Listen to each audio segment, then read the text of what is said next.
लगातार युद्ध जारी है। मैं प्रदेश की जनता का आभार प्रकट करता हूं। उन्होंने कोरोना कर्फ्यू लगाया। ये कोरोना कर्फ्यू जनता का, जनता के लिए, जनता के द्वारा है और इस कोरोना कर्फ्यू के सुपरिणाम अब सामने आने लगे हैं। मध्य प्रदेश की पॉजिटिविटी रेट 25% तक पहुंच गई थी। इस बढ़ती हुई दर को थामने में हम सफल हुए हैं और अब ये धीरे धीरे घटने लगी है। लगभग 23% कल ये पॉजिटिविटी रेट रही। आज हमने एक रणनीति और बनाई है। जिन शहरों में, गांवों में हॉट स्पॉट है,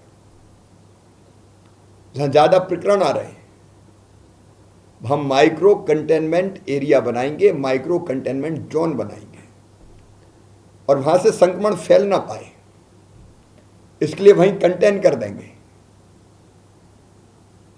ताकि संक्रमित भाई और बहन बाकी किसी और को संक्रमित ना कर पाए। इस संबंध में मैंने विस्तृत निर्देश दिए हैं। आज ऑक्सीजन की समस्या से निपटने के लिए मेरी कई स्तरों पर चर्चा हुई है। मैंने केंद्रीय गृह मंत्री आदरणीय अमित शाह जी से चर्चा की और उस चर्चा के बहुत सुपरिणाम सामने आए। मुख्य रूप से ये चर्चा हुई कि कैसे ऑक्सीजन के टैंकर या एयर फोर्स के विमान से ज्यादा संख्या में भेजे जा सके। कल इंदौर से जामनगर भेजने का प्रयोग हुआ था, लेकिन आज मैंने अमित जी से आग्रह किया कि भोपाल और ग्वालियर से भी ये खाली टैंकर अगर हम रांची, भोपाल से रांची, भोपाल से ग्वालियर से रांची भेज पाए, इंदौर से जामनगर भेज पाए, तो ऑक्सीजन लाने के लिए टैंकरों के आने जाने का वक्त बच जाएगा और हम जल्दी ऑक्सीजन मध्य प्रदेश में ला पाएंगे। मुझे खुशी है, माननीय गृह मंत्री जी को मैं धन्यवाद देता हूं। उन्होंने तत्काल कार्रवाई की और उसका परिणाम है कि अब हम भोपाल और ग्वालियर से भी खाली टैंकर रांची और जामनगर भेजेंगे। जबलपुर का एयरपोर्ट थोड़ा छोटा है, जबलपुर का भी हमने प्रपोजल दिया था, लेकिन वहां एयरफोर्स के विमान लैंड करने में अभी दिक्कत आ रही है। हमने आज रक्षा मंत्री जी से चर्चा की। एक तो वायुयान से टैंकर ले जाने की बात तो हुई ही, लेकिन उसके साथ साथ बीना रिफाइनरी में जो ऑक्सीजन है उसका उपयोग करके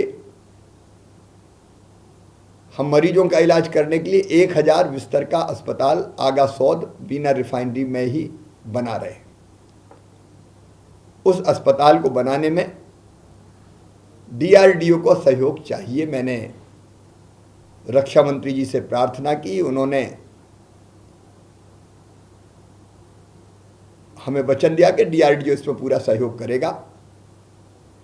अस्पताल के निर्माण का काम प्रारंभ कर दिया गया है। श्रीमान पीयूष गोयल जी से चर्चा हुई कि ऑक्सीजन एक्सप्रेस भोपाल से रांची चले,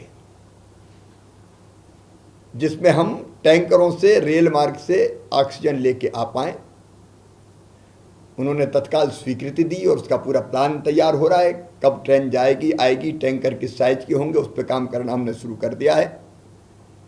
इससे भी आसानी से ऑक्सीजन पहुंचाई जा सकेगी आज माननीय प्रकाश जावड़ेकर जी जो कोरोना संक्रमित है स्वयं एम्स में भर्ती है, लेकिन मैंने उनसे भी चर्चा की और उनसे आग्रह किया कि वेल यद्यपि ऑक्सीजन की सप्लाई हमें कर रहा है, क्या और अधिक ऑक्सीजन वहाँ से ली जा सकती है, बनाई जा सकती है। तो उन्होंने भी वहाँ ईडी और अधिकारियों को निर्देश दिए हैं।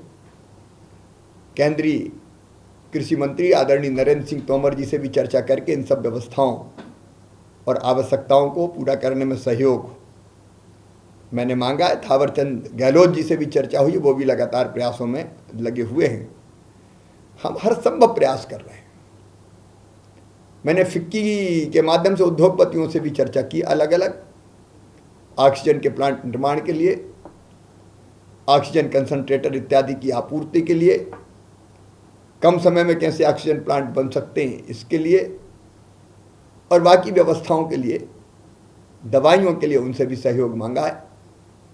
हमारे प्रयास निरंतर जारी है और मुझे विश्वास है कि कोरोना की बढ़ती गति हम रोकेंगे और बाद में इसको समाप्त करके हम विजय प्राप्त करेंगे।